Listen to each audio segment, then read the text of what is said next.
नमस्कार, मी प्राध्यापक मिलिंद गायकवाड. मित्रांनो, 13 जून 2026 पासून कॅप फेरी 2 ची प्रवेश प्रक्रिया सुरू करण्यात आली.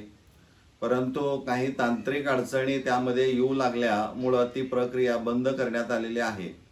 यामध्ये तांत्रिक अडचण अशी आहे की कॅप ॲडमिशन हिस्ट्री म्हणून जो प्रकार आहे की प्रवेश प्रक्रिया म्हणजे विद्यार्थ्यांनी प्रवेश कन्फर्म केल्यानंतर त्याला जे काही लेटर प्रिंट करायला पाहिजे ते लेटरच प्रिंट होत नाही आहे, अशी काहीतरी तक्रार ज्यावेळी शिक्षण संचालकाकडे गेली त्यावेळेस त्यांनी तूर्त ती वेबसाईट बंद ठेवलेली आहे आणि तूर्त प्रोसेस ती बंद करण्यात आलेली आहे. आणि त्यांनी असं म्हटलेलं आहे की त्यावर ते काम करत आहेत आणि कॅप फेरी 2 ची प्रवेश प्रक्रिया ही उद्या म्हणजे 14 तारखेला सकाळी 10 वाजल्यापासून सुरू होईल असं नोटिफिकेशन हे myfyjcadmissions.in या वेबसाईटवर दिलेलं आहे.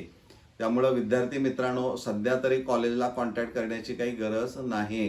त्यामुळं कॉलेजला प्रवेश घ्यायला जाण्यापूर्वी प्रत्यक्ष तुम्ही त्यांना फोन करा, प्रवेश प्रक्रिया सुरू झालेली आहे की नाही, आणि मगच तुम्ही त्या कॉलेजमध्ये प्रवेश घेण्यासाठी जा. त्यामुळं हा एक तातडीचा जो काही बदल किंवा तांत्रिक अडचण आहे तुमच्यापर्यंत मी पोचवत आहे. आपण इथं थांबूया. धन्यवाद.